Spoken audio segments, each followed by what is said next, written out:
भावा गुण गायनावडी हेच माझी सर्व जोडी.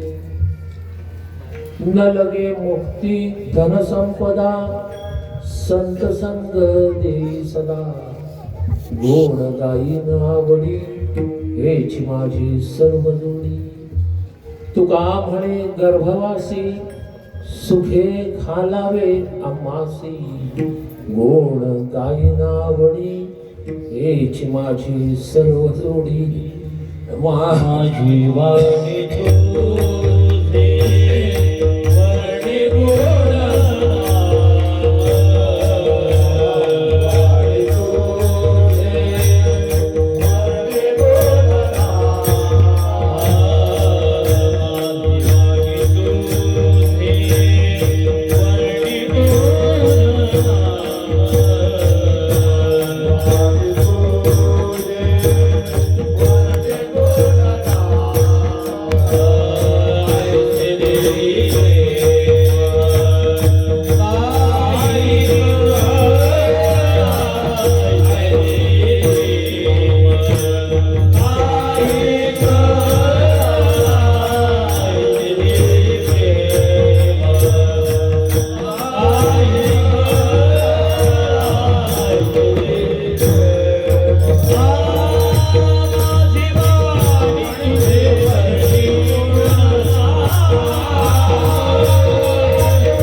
तुझा विसरण व्हावा,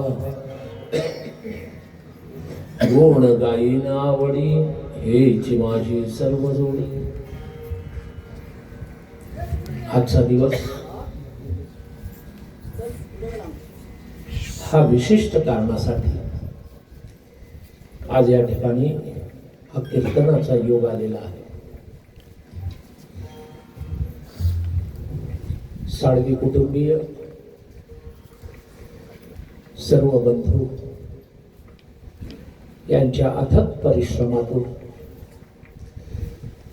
गावामध्ये एक सुंदर इमारत त्यांनी उभी केली, आपलं घर उभं केलं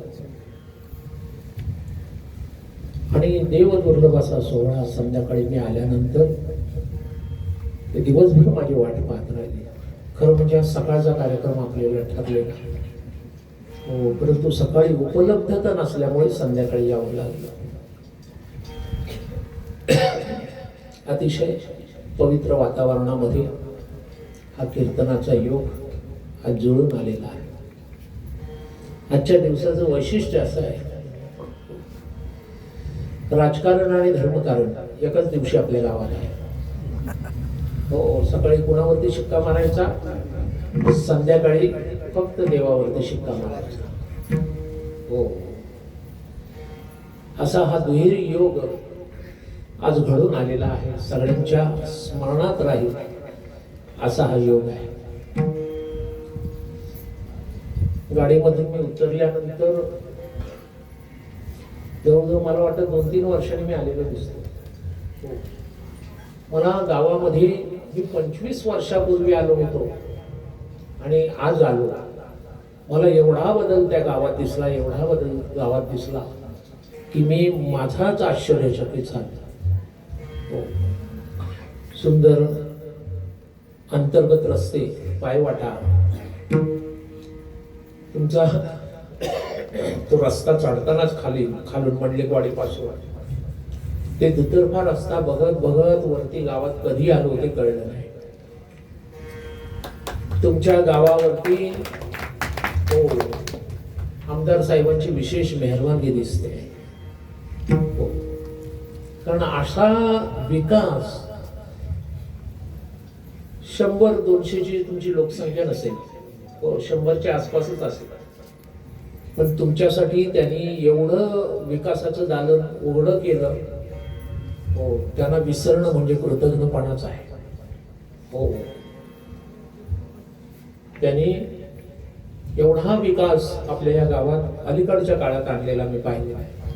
पहिल्यांदा आलो तेव्हा इथे सप्ताह कसा होणार, इथे परमार्थ कसा रुजणार याची मला चिंता होती.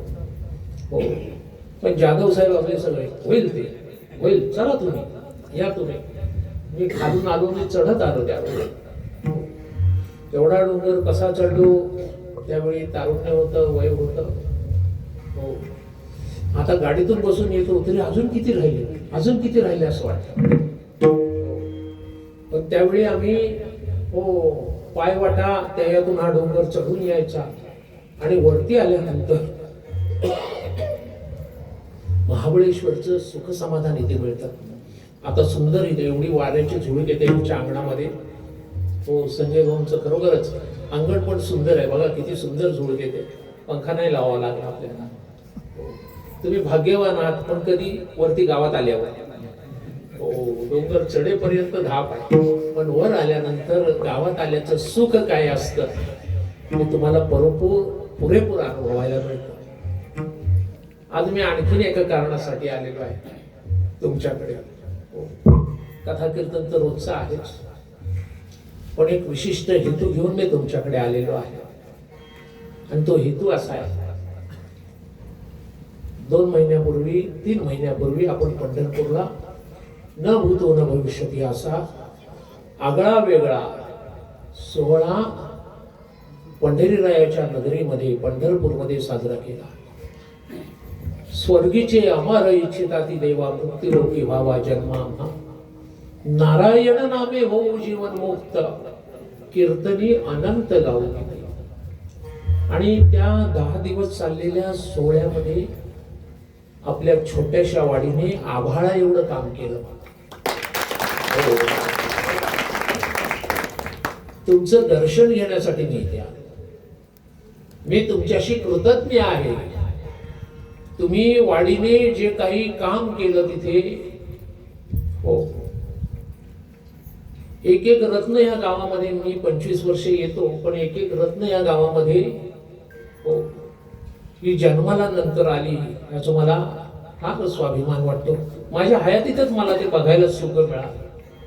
आपले काजारे बाबा तर पहिल्यापासून परमार्थ करतच होते, हो, परंतु काजारे बाबांच्या पश्चामध्ये सुद्धा ही मंडळी एवढ्या जोमाने आणि जोशाने परमार्थ करतील अशी माझी खात्री नव्हती. संस्कार नव्हते म्हणून होते, पण आता ते बघितल्यानंतर मला एवढं समाधान वाटतं. हो, आपल्या गावातली जी 2 रत्न आहेत, संजय भाऊ आणि रवी भाऊ, या दोघांनी सगळ्यांचा आत्मा शांत केला. एवढ्या हजारो लोकांना वेळेवर जेवण द्यायचं, एक वेळ नाही 2 वेळ, हो, एका वेळी 3-3, 4-4 हजार माणसं, सकाळी तेवढी संध्याकाळी तेवढी, पण न थकता शिंदे महाराजांच्या बरोबर ह्या 2 आपल्या रत्नांनी लोकांची भूक तहान शांत केली. त्यांचे आभार मानावे तेवढे थोडेच आहे. हो, या गावामध्ये प्राथमिक अवस्थेमध्ये ज्यांनी परमार्थ होण्यासाठी अतिशय कष्ट घेतले, ते माझ्या जवळचे निकट असलेले, आमच्या पतसंस्थेची स्थापना करताना दादा मला जवळ घेतील काय ही त्यांची असणारी तळमळ, आणि तेच माझे हित करती सकळ जिणे हा गोपाळ कृपा करी, या भावनेने गेले 40 वर्ष ते माझ्या जवळ आहेत. असे आपले जाधव महाराज, तुकाराम जाधव महाराज आणि वसंत साळे, हो, ही 2 रत्न आहेत. हो, दोघांनीही पतसंस्थेचा डोलारा यशस्वी सांभाळला. एवढंच नाही तर जाधव साहेबांनी परमार्थामध्ये तेवढाच रस घेतला आणि आपल्या पुढच्या पिढीला सुद्धा या परमार्थ पथात आणला. हो, त्याच्या तोंडाकडे बघितल्यानंतर वाटेल काय हा परमार्थ करणार आहे. हो, परंतु बघा, आज पकवाज वाजवतो, मंदिरात सगळी झाडलोट करतो, या मुलाचे किती आभार मानावे. हो ना, पंढरपूरमध्ये वेड्यासारखं आपल्या लोकांनी काम केलं. 28 तारखेला पाऊस आला, असं वाटलं आता पुढे कसं काय होणार, चिखल झाला सगळा, हो, मंडपामध्ये. आता उद्या कार्यक्रम होणार की नाही अशी आम्हाला चिंता, पण चिंता पांडुरंगाला आणि माऊलीना. हो, एका दिवसात आपल्या 100 मुलाने 26 मोठे डंपर वाळूचे रिकामे केले आपल्या तिथे आणि पावसाला हरवून टाकला. हो, दुसऱ्या दिवशी जसा होता तसाच कार्यक्रम त्या मंडपात केला. पण ह्याला कारण तुम्ही आहात. हो, तुकाराम काजारी या 25 वर्षामध्ये आपल्या गावात गवई पाहिजे म्हणून जाधव महाराजांना वाटलं तुकाराम निष्काव, आणि खरोखरच रामचंद्र महाराजांच्या हाताखाली त्या चांगले तयार झाले. चालवा त्यांनी म्हटली. खरोखर म्हणजे वाडीवरती आल्यानंतर ते परमार्थ कसा रुजेल दादा, हा मला चिंता होती. पण खरोखरच आज ही वाडीवरची पण मुलं सगळी निर्व्यसनी टाळ घेऊन उभे राहिलेले आहेत, चांगला अभंग म्हणतात, साथ करतात. मला वाटतं आता तुम्हाला दुसऱ्याला आणायची गरज नाही. हो, गाडीवरतीच वाडीवरतीच तुम्ही करू शका. हो, तुमचं योगदान हे अमूल्य आहे आणि तुमचे आभार मानण्यासाठी मी आज इथे मुद्दाम, संजय भाऊंचं तर उद्घाटन आहेच वास्तूचं, पण त्याबरोबर तुमची माझी भेट होईल आणि तुमच्या जवळ मनीचं हितगुज सांगेल म्हणून आज या ठिकाणी येणं झालं. देव करो जेवढे सगळे, मला वाटतं तुम्ही सगळेच पंढरपूरला आला होता, नसले आले तरी होय म्हणा, मी कुठे बघायला. हो, पण एक आला तरी सगळेच आहे. हो, आमच्या अमोलनी तर किती काम केलं आणि सगळ्यात महत्वाचं काम केलं, मी शेवटचं नाव घेतोय, ते आमचे शिवाजीदार. हो, खरोखरच रोज व्हॉट्सअपला लिहून लिहून लेख लिहून अमोल लिहायला लागला नंतर. हो, ह्या दोघांनी समाज ढवळून काढला अख्खा. जवळजवळ 80-90 गाव, वाड्या वस्त्या वेगळ्या, 100-125 गावांना आपल्या लेखणीनं जाग करण्याचं काम जर कोणी केलं असेल तर शिवाजी दादांनी अमोलने. मला कल्पना नव्हती एवढी गुणी मंडळी आपल्या वाडीवरती, छोट्याशा वाडीवरती माडवण्यात निर्माण होईल. पण खरंच आपल्यावरती कृपाशीर्वाद हा माडवणी देवीच आहे. हो, त्या देवीने तुम्हाला सगळ्यांना सद्बुद्धी दिलेली आहे.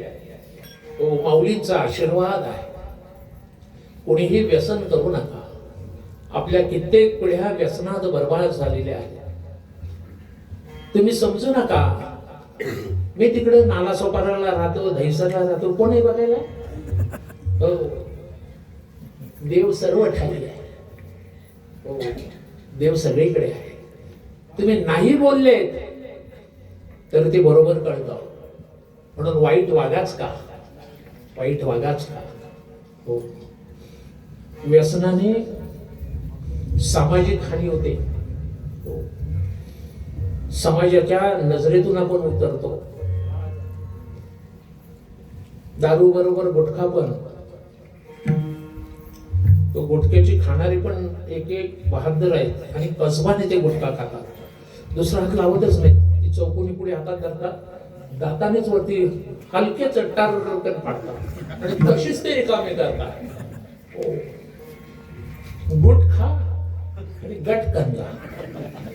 हो, जगातली सगळी व्यसनं परवडली पण गुटख्याचं व्यसन कधीच करू नका. हो, कधीच करू नका. तुमचं सगळं तोंड पोखरलं जातं आणि कॅन्सर सारखा दुर्धर रोग होतो. ते म्हणाल काहीतरीच काय सांगताय. आमच्या परळला या. तुम्ही परळला फिरला असाल, हिंदू माताच्या समोरच या. हॉस्पिटलला टाटाला जाण्याची गरजच नाही. तिथल्या फुटपाथवर झोपलेले असतात, तोंड पोखरलेले.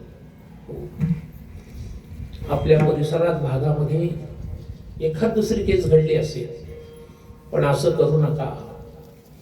निरोगी राहिल्याचे अनंत फायदे आहेत. आपल्या कुटुंबाला, आपल्या मुलाबाळांना, आपल्या वंश परंपरेला. हो, निरोगी असण्यानं आयुष्य वाढतं आणि आयुष्य सकस होतं काहीतरी पराक्रम करण्यासाठी. असो, तेव्हा सगळ्यांचे जे जे माझ्या लक्षात आले तर ते एवढेच नाही, अजून तुम्ही सगळेच आहात. तुमचे काही गुण माझ्या लक्षात आले नसतील म्हणून त्याचा उच्चार झाला नसेल, परंतु तुम्ही सगळेच गुणवान आहात. सगळ्यांनीच मेहनत केली म्हणून सगळ्यांचं पुन्हा एक वार मी अभिनंदन करतो, आभार मानतो. हे चिदान देगा देवा तुझा विसरण भावा, गोड गाई नावडी हेच माझी सर्व जोडी. माऊली श्रीमंत संत श्रेष्ठ जगद्गुरु तुकोबाराय आपल्या या 4 चरणाच्या असामान्य असलेल्या अभंगामधून ईश्वराला प्रार्थना करतात. प्रार्थना म्हणजे आर्तता. ज्या प्रार्थनेमध्ये आर्तभाव नसेल ती प्रार्थना म्हणजे निव्वळ दंभ आहे. प्रार्थना म्हणजे तळमळ. आपण गणपती आल्यानंतर गणपतीची आरती करतो. आरती म्हणजे प्रार्थनाच. सुख करता दुःख हरता वार्ता विघ्नाची, नुरवी पूर्वी प्रेम कृपा जयाची. पण आरती हा आमच्या चेष्टेचा खेळ आहे. टपली मार, शर्ट चोळ, आरती लावू आहे. आरतीमध्ये जर मन नसेल, प्रार्थनेमध्ये जर मन नसेल तर ती आरती सुद्धा दंभ आहे. दंभ आहे. गणपतीमध्ये सुद्धा बरेच प्रकार आहेत. आता गणपती येतील ह्या वर्षी. ते पाहिल्यानंतर मन विषण्ण होतं. कोण गणपतीला कृष्णाच्या वेशात आणतो आणि नागाच्या फणाखाली बसवतो. वासुकी सर्प 5 फणाचा खाली कृष्णाच्या वेशात, वरती मुकुट घालून किंवा केसाला फडका बांधून कृष्णासारखा गणपतीला नटवतो. कोण त्याला शंकरासारखा हिमालयाच्या डोंगर रांगा तयार करतो डेकोरेशन मध्ये आणि त्याला शंकरासारखा करतो. कोण त्याला शेषावरती झोपवतो गणपतीला विष्णू सारखा. हो, आणि त्याला गणपतीला विष्णू करून टाकतो. आपल्या आपल्या कल्पनेप्रमाणे आपण गणपतीला नटवतो, सजवतो. पण खरं सांगू का, गणपती हा सगळ्या दैवतांचा देव आहे, आदी आहे. म्हणून त्याला त्याच स्वरूपात ठेवावं आणि पूजावं. त्याला इतर देवांचे मुलामे देण्याची गरज नाही. पण हिंदूंना कळणार कधी? हो, त्यांना त्याच्या शंकर दिसतो, विष्णू दिसतो. हो, मूलतः गणेश जो ईश सर्वाभूतांचा, ओम नमोजी आद्या वेद प्रतिपाद्या जय जय सर्व स्वसंवेद्या आत्मरूपा, जो आत्मरूप असलेला गणेश, जो देव दैवतांचा सुद्धा आत्मरूप असलेला गणेश, त्याला इतर दैवतांचा मुलामा न देता गणेशा स्वरूपात देव आणणारी, तो आशीर्वाद दिल्याशिवाय राहणार नाही. हो, पुन्हा गणपती नुसता तो वेशात विषात असं नटवून थटवून आणत नाही. सार्वजनिक ठिकाणी आम्ही मुंबईत पाहतो, हो, गणपतीच्या समोर डीजे लावतो. जिवंत माणसाला एवढा त्रास होतो त्या डीजेचा, तर त्याचं काय होत असेल? फक्त त्याला बोलता येत नाही. हो, हा ऐकण्याच्या शुद्धीतच नसतो. डीजेला एवढा नाचत असतो, याला तर ऐकू येतच नसतं. हा नुसता आकाशाकडे बघतोय आणि नाचतोय. हो, आपल्या धर्माची विडंबना करण्यामध्ये हिंदू अग्रेसर आहे. त्यांना आपलीच देवदैवत कळली नाहीत. आणि साधू संतांनी घरात येऊन शिकवलं तरी शिकण्याची तयारी नाही. आपण आपल्याच सणांचा तमाशा बाजार मांडलेला आहे. हो, पहा, तुम्ही जर ख्रिश्चनांच्या मशिदी, ख्रिश्चनांच्या चर्चमध्ये गेले तर रविवारी स्तब्धता असते. 7 दिवस मी जे काही केलं ते कशासाठी रविवारी जातात देवळात? 7 दिवस मी काय केलंय सोमवार ते शनिवार? कोणाला फसवलंय, कोणाला शेंड्या लावल्या, कोणाशी वाईट बोललेलो आहे, कोणाशी भांडण केलेलं आहे, त्या सगळ्याचा परिहार देण्यासाठी ते चर्चमध्ये जातात, येशू समोर उभे राहतात. देवा, सोमवार पासून शनिवार पर्यंत हो मी लोकांना खूप फसवलंय, 2-4 लोकांना फसवलंय, हो 2-4 लोकांचे भांडण केलंय, हो बऱ्याच लोकांशी खोटं बोललोय. आपल्या पापाचा उच्चार केला की देव आपल्याला क्षमा करतो, अशी त्यांच्या धर्मात समजूत आहे. आणि ही सर्व धर्मात आहे. हो, सर्व धर्मात आहे. म्हणून ते रविवारी चर्च मध्ये जातात, केलेल्या आठवड्याभर पापाची कबुली देतात, सोमवार पासून नवीन पाप करायला सुरुवात करतात. तसं मुसलमानांच्या सुद्धा आहे. ईदच्या दिवशी सगळे शांत राहतात, खाली वागतात, इबादत करतात, त्याला म्हणतात, म्हणजे पूजा.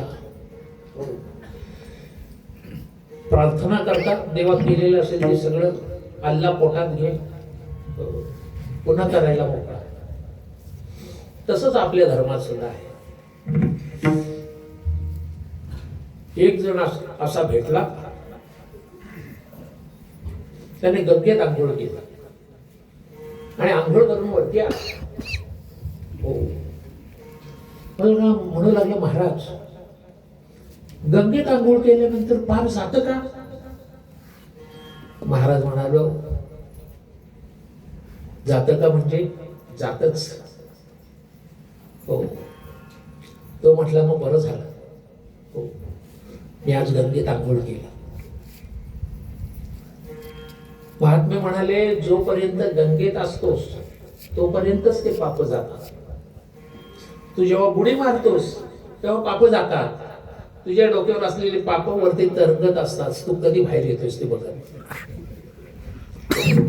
तू बाहेर आलास की परत ते तुझ्या डोक्यावर बसतात आणि तू तसं आंघोळ करून मनाचं समाधान करून बाहेर येतोस. हो, मन चंगा तो कसवटी में गंगा. हो, मनसंकल्पाची पापे न जाती तीर्थाचे निवापे. पापांचं मुख्य ठिकाण कुठलं असेल तर आपलं मन आहे. मन आहे. ज्या दिवशी मन निर्मळ होईल त्या दिवशी जगातलं कुठलंही पाप तुम्हाला स्पर्श करू शकणार नाही. परमार्थ मनाचा आहे. वारी, तीर्थयात्रा, पारायण म्हणजे देव भेटत नाही बाबा. वारी, पारायण, तीर्थयात्रा, कथा, कीर्तन कशासाठी आहे? देव भेटण्यासाठी नाही हो. देव तर फार लांब आहे यांच्यापासून. ही सर्व साधनं तुमचं मन निर्मळ करण्यासाठी आहे. गंध लावतो कशासाठी? दिवसभर आठवण राहावी मी देवाचा आहे. हो, वाईट साईट करायचं नाही. गंध लावलाय का बाळाला? पारायण कशासाठी आहे? मी जी संतांची अक्षर आहेत ते वाचत असतो ना, ती माझ्या मनात शिरून चिंतन चालू होतं आणि वाईट विचार हळूहळू कमी होता. हो, देवाकडे जाण्याचा तो प्रयत्न आहे. तीर्थयात्रा कशासाठी आहे? तीर्थयात्रा हिंडता हिंडता हिंडता हिंडता अनंत तीर्थांची असणारी माती आपल्या पायाला स्पर्श करते, कपाळाला स्पर्श करते. आपला जीव अंतर्मुख होतो, पशुपक्ष्यांना पाहतो, निसर्ग देवता पाहतो आणि म्हणतो यांच्या मनाने मी कुठे आहे? मी एक शूद्र जीव आहे. पूर्वीची लोक तीर्थयात्रा करायची ती याच्यासाठीच. हो, आपलं अस्तित्व समजण्यासाठी. आपल्याला जास्त अहंकार झाला ना तर तुम्ही मी सांगतो ते गुण करा. तुम्हाला असं वाटलं मी मोठा पाटील आहे, मी मोठा शेठ आहे, हो मी मोठा पंडित आहे, हो असं जर तुम्हाला वाटायला लागलं, मी मोठा कीर्तनकार आहे, मी मोठा गवई आहे, मी पंडित आहे, माझ्या इतका शाणा जगात कोणी नाही, असं तुम्हाला वाटत असेल ना तर एक काम करायचं.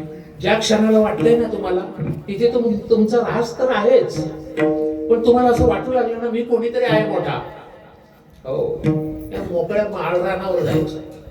इथे तुमच्या गावात कुठे मोकळं माळरान असेल बाबा, जिथून आकाश स्पष्ट दिसत असेल, आकाशातल्या तारे चांदण्या हो सगळे दिसत असतील, अशा माळरानावर जायचं, घोंगडी घ्यायची आणि खाली झोपायचं आणि आकाशाकडे बघायचं.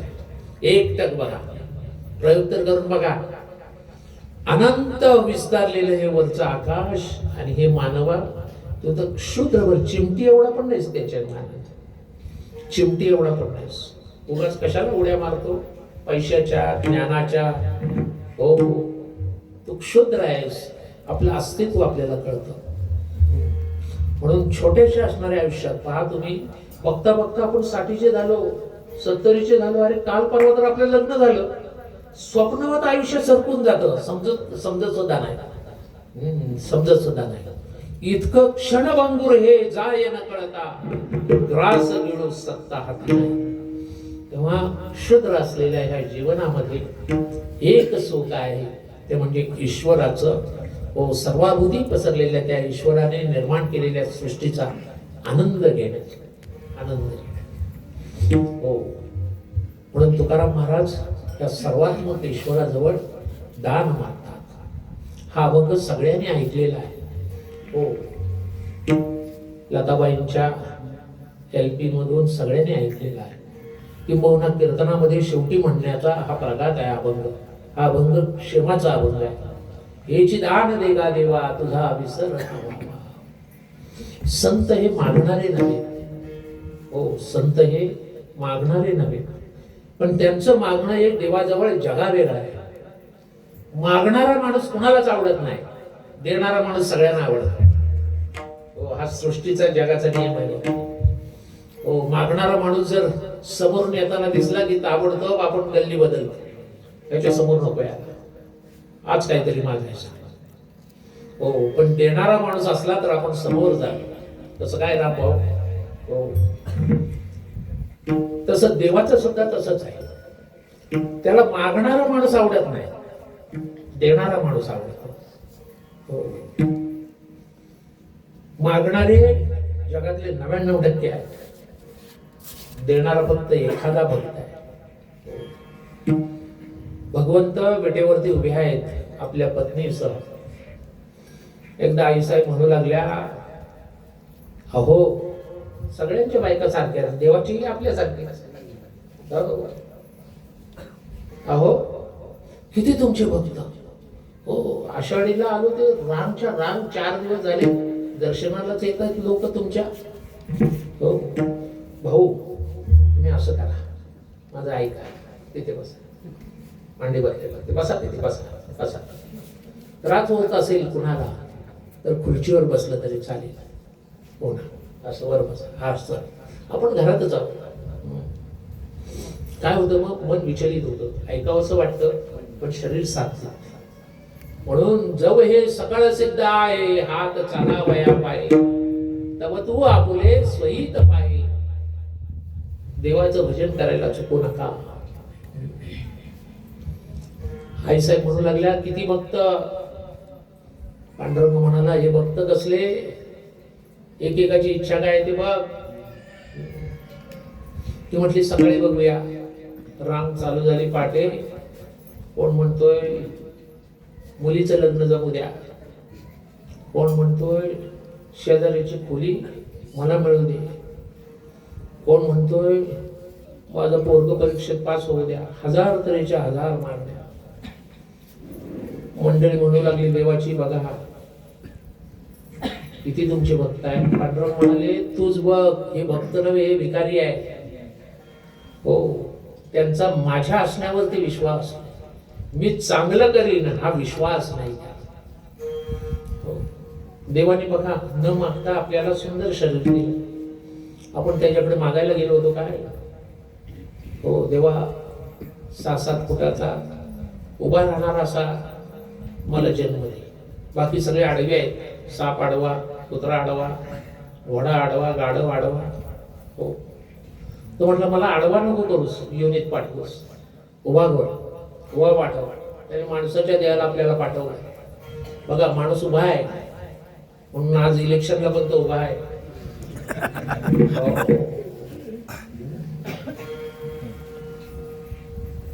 आपण हा देह त्याला मागायला गेलो नव्हतो तरी सुद्धा त्याने दिलं. मागू नका, न सांगता तुम्हा कळव येते अंतरा, विश्वे विश्वंभर पर्याय रचनेला. हो, मागितलं की आपण त्याच्या नजरेतून उतरलो. त्याला सगळं काही कळतं, कुणाला काय द्यावं, कुणाला काय द्यावं, कुणाला काय द्यावं. पण माणसाचा स्वभाव हा मागण्याचा आहे. तुकाराम महाराजांना देव सांगतोय, महाराज मागा, तुम्ही मागा काहीतरी. कारण तुम्ही गेल्या 7 पिढ्या तुमच्या कुटुंबियांनी माझी सेवा केली. माझ्या वडिलांची मिरासिला देवा, तुझी चरण सेवा पाडू नका. हो, तुझी सेवा मी 7 पिढ्या केली. हो, म्हणून सांगते महाराज मागा. महाराज म्हणाले, देवा मागणे हे आम्हा अनुचित. काही मागणे हे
अनुचित. वडिलांची रीत जाणत असो.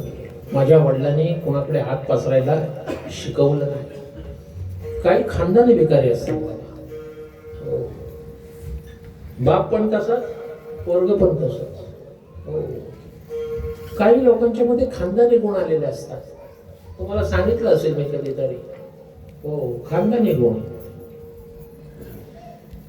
आता मे महिन्यात आंबे येते. हो, आंबा लावायचा नाही, दुसऱ्याचे कधी येत आहे त्याच्यावर लक्ष द्या. कधी त्याचे येत आहेत आंब्यावर. आपण काही करायचं नाही. तो म्हणतो शेजारी करतोय तो माझ्यासाठी. त्याची मोठी बाग, त्याची मोठी बाग आंब्याची, बहर येतो आणि आंबे खूप लागतात, खूप लागतात. आंबे लागले की माणसं हातात दगड घेतात. जो वृक्ष फळ देतो त्यालाच लोक दगड मारतात. हो. वडाला कोण दगड मारत नाही, पिपळाला कोण दगड मारत नाही. हो. गंमत अशी झाली, मालकानं चिंता झाली की एवढे आंबे लागले, आता करायचं काय. गावातली तर लोक काही ठेवणार नाहीत. तो आंबे जाऊ लागले. त्याने एक वॉचमन ठेवला, सिक्युरिटी. हो. तो म्हटला महिना 2 महिने सिक्युरिटी ठेवू, जोपर्यंत आंबे आहेत तोपर्यंत. आणि सिक्युरिटी ठेवली. सिक्युरिटी नेहमी टाईट असते. हो, सिक्युरिटी नेहमी टाईट असते. तसाच हा होता सिक्युरिटी. जेवायचा मालकाच्या घरी जाऊन 10 वाजता यायचा, बागेत मस्तपैकी अंथरूण लावून द्यायचा. हो, खाटेवरती घोरायला सुरुवात 10, 10:30. आंबे जाऊ लागले. मालकाच्या पर्यंत तक्रार केली, अरे हा नोकर ठेवून सुद्धा जर आंबे जात आहेत तर त्याला सिक्युरिटीला ठेवा कशाला. मालक आला एक दिवशी, आज झोपलेला होता, रात्री 12 वाजता बांबू घेऊन आला आणि खाटेवरती जोरदार आपटला. मूर्खा, तुला ह्याच्यासाठी ठेवलाय? उद्यापासून यायचं नाही कामावरती, इथे येऊन झोपतोस. तुला बागेचे रक्षण करण्यासाठी ठेवलंय. तो म्हटलं, साहेब यावेळी माफ करा, माफ करा. हो, उद्यापासून नाही असं. मालक माफ करतो. हा आता दांडका घेतो आणि बागेला गोल राऊंड मारतो. प्रत्येक झाडावरती आपटतो. कोण चोरबीर असला तर. पण तरी सुद्धा आंबे चोरी होऊ लागले. हो, मालकापर्यंत परत खबर गेली. मालक म्हणाला, जपला होतास काय? म्हटलं नाही मालक, मी जागाच होतो. आता सकाळी पहाटेच्या वेळी गार वारा येतो, कुठतरी डुलकी लागली असेल, मग तेव्हाच आंबे जातात.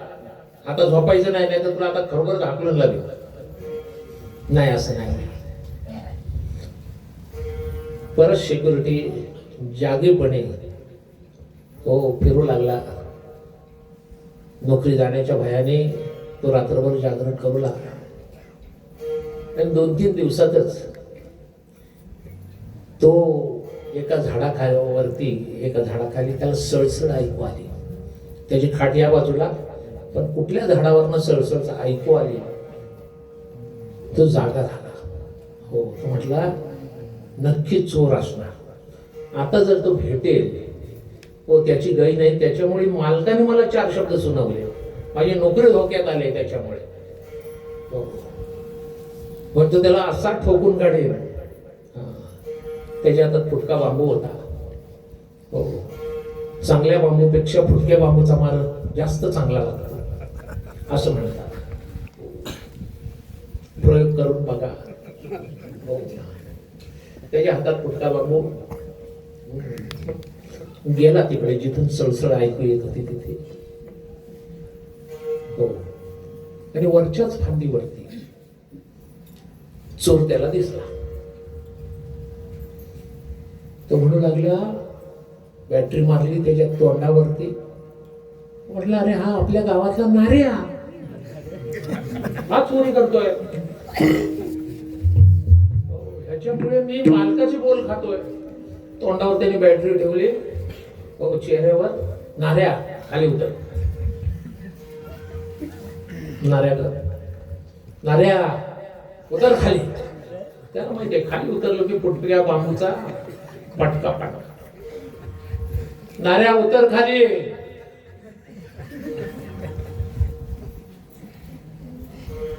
तो वॉचमन म्हणू लागला, तुला ओळखलंय मी, गावातला आहेस तू, उतर खाली, मी तुला मारणार नाही. तुझ्या बापाला माहिती आहे का ते? तुझ्या बापाकडे घेऊन जातो. तो म्हटलं कशाला बापाकडे घेऊन जाताय? तो काय वरच्या फाटीवर.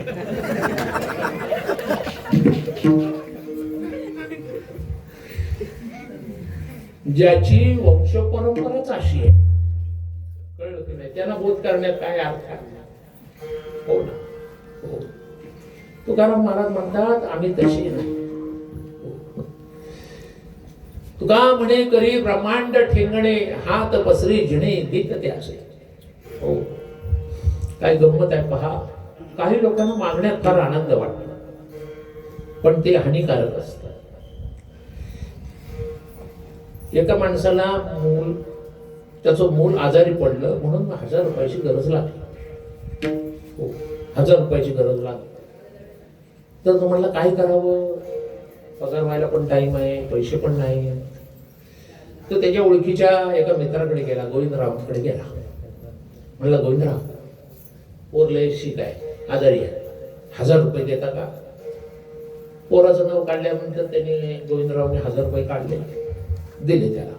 1 तारखेला देतो पगार झाल्यावरती. हो, 1000 रुपये घेतले त्यांच्याकडनं गोविंदरावांकडनं. महिना कसा तरी संपून गेला, पगार आलेला संपून गेला. 30 तारीख जवळ आली.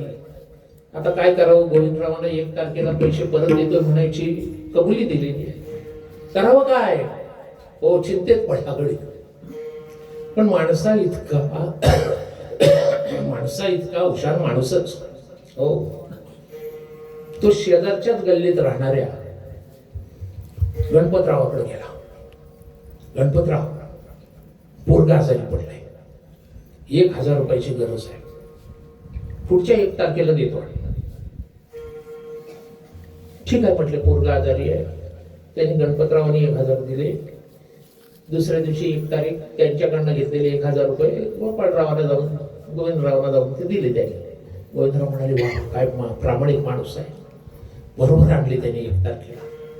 हो, 1 तारखेला प्रामाणिकपणे पैसे परत केले. 30 दिवस गेले. आता गणपतरावांना सांगितलंय तुम्हाला 1 तारखेला देतो, 1000 रुपये आणून तुमचे घेतलेले. आता चिंतेत पडला, आता काय करावं?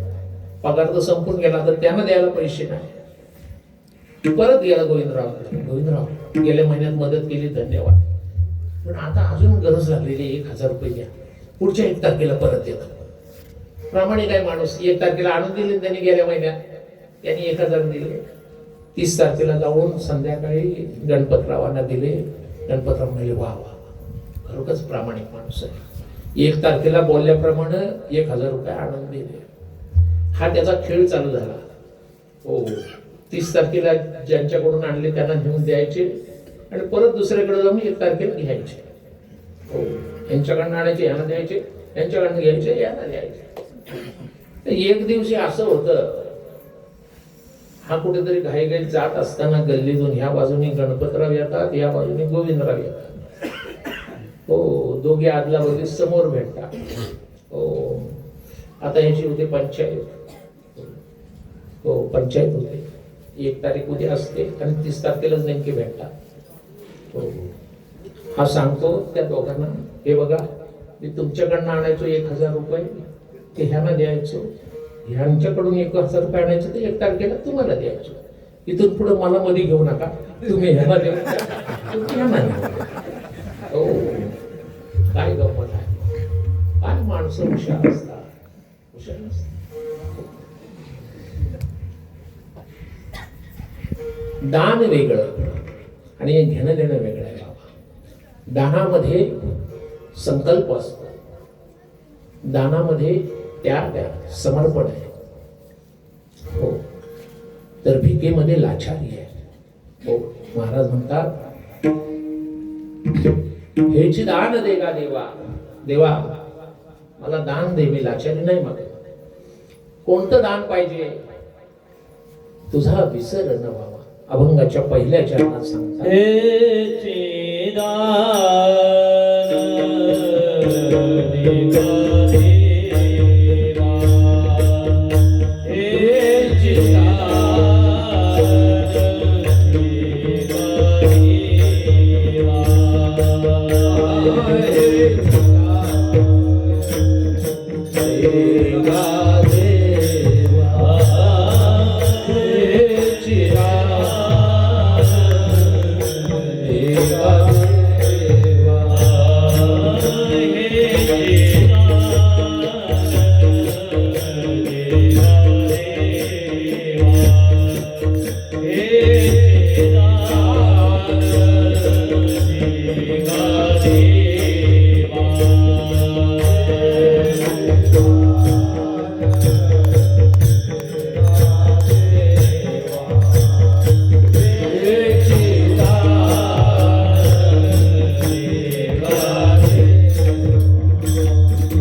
हेची दान देगा देवा, तुझा विसर न व्हावा.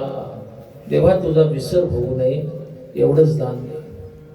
खरं म्हणजे विसर झाला तर आठवा. महाराज म्हणाले मला त्याचा विसरच नाही तर आठवणा प्रकारच येत नाही बघा. हो, विसरला तर आठवण आहे, मला तो दृष्टी पडून जातच नाही तर.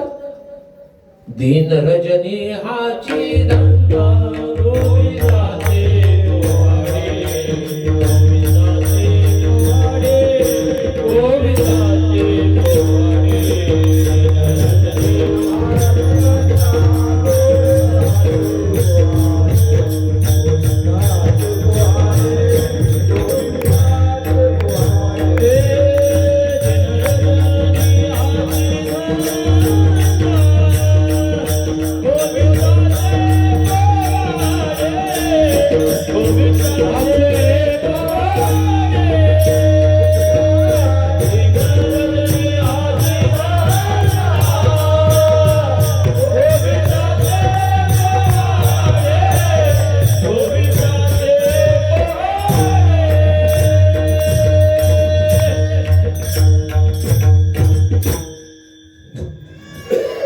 दिवस रात्र यालाच आठवतोय त्या विसर कसला.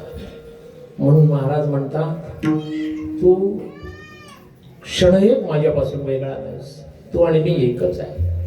जेथे जातो तेथे तू माझा संगाती, चाल विषय हाती धरून या. हो. मी काय करेन. दुसऱ्या चरणात म्हणता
सर्व जोडी.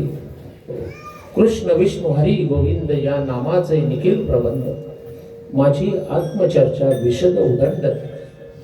देवाचं नाव आवडीनं उच्चारणं. महाराज म्हणतात देवाचं नाव माझ्या मुखात येऊ दे, इतकं दान मला दे.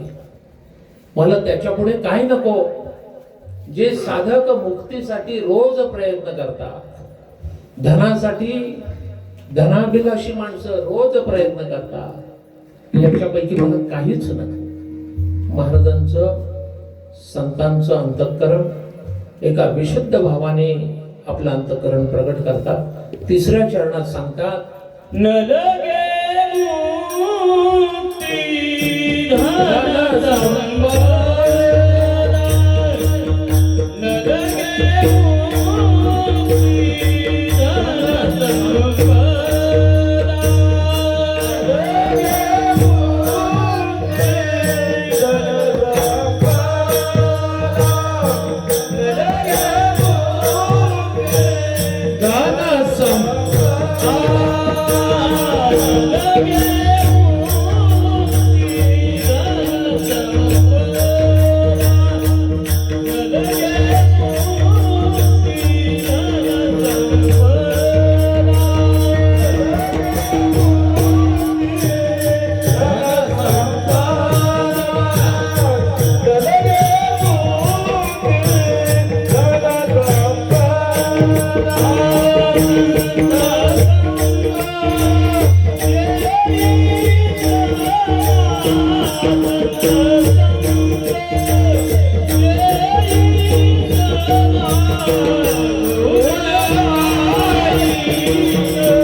Bye.